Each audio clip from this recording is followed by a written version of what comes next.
ada di tengah-tengah kita, lebih utama dari segala sesuatu. Suara kemenangan.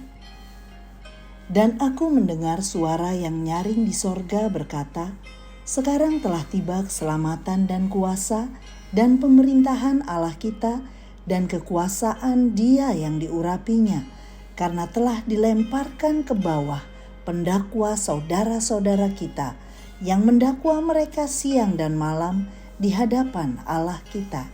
Wahyu 12 ayat 10.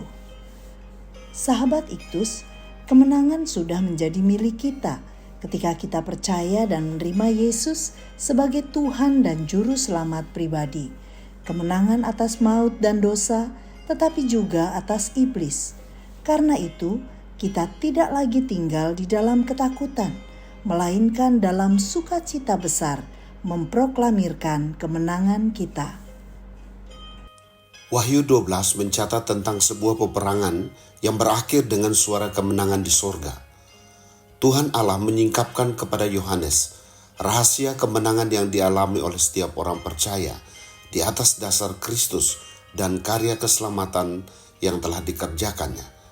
Inilah rahasia kemenangan itu. 1. Kemenangan di dalam Yesus Kristus. Ayat 10. Sekarang telah tiba keselamatan dan kuasa dan pemerintahan Allah kita dan kekuasaan Dia yang diurapinya. Menunjuk pada pemerintahan Allah di dalam Yesus Kristus. Tidak ada kekuasaan lain yang sanggup mengalahkan kekuasaannya, termasuk kekuatan naga besar itu, si ular tua yang disebut iblis atau Satan, dengan para pengikutnya telah dikalahkan. Ayat 9. Iblis tidak lagi dapat mendakwa kita siang dan malam di hadapan Allah kita. Kekuasaan Yesus Kristus mengatasi kuasa iblis dengan segala bentuk tipu muslihatnya. 2. Kemenangan oleh kesaksian orang percaya.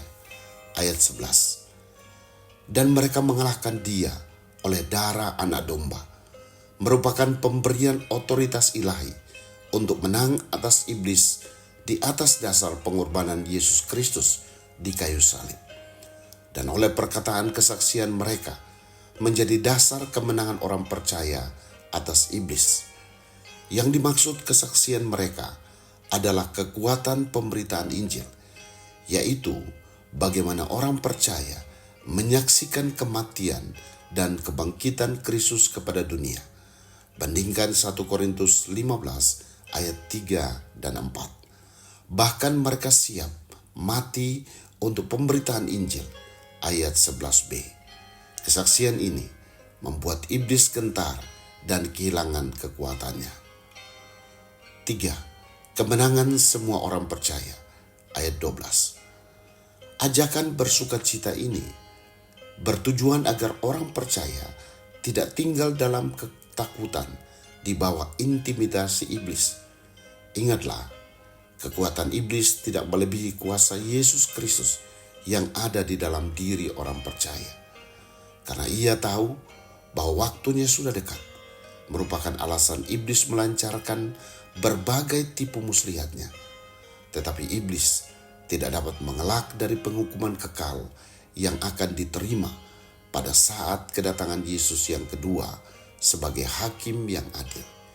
Inilah akhir dari perjuangan kita. Karena semua orang percaya akan mengalami sukacita kemenangan kekal di dalam kerajaan surga. Sahabat Iktus yang dikasihi Tuhan, sudahkah Yesus Kristus sang pemilik kuasa di sorga dan di bumi bertahta dalam hatiku? Apakah aku telah terlibat dalam pemberitaan Injil dan membuat iblis gemetar? Bila mana aku mengalami kemenangan kekal dan iblis menjalani penghukuman selama-lamanya? Tuhan Yesus, aku bersyukur untuk kemenangan yang telah Engkau berikan kepadaku. Ini yang menjadi alasanku tidak takut terhadap segala bentuk intimidasi iblis. Pakailah aku menjadi saksi Injil-Mu, sehingga banyak orang dari segala suku dan kaum, dan bahasa mengalami keselamatan di dalam Engkau. Sekarang aku tahu mengapa iblis takut ketika aku memberitakan Injil-Mu, karena itu berarti waktu penghukuman kekal baginya semakin mendekat. Aku rindu untuk memerintah bersama-Mu di dalam kerajaan sorga. Amin. Pemberitaan tentang Kristus melucuti kuasa iblis dan kedatangan Kristus mengalahkannya selama-lamanya.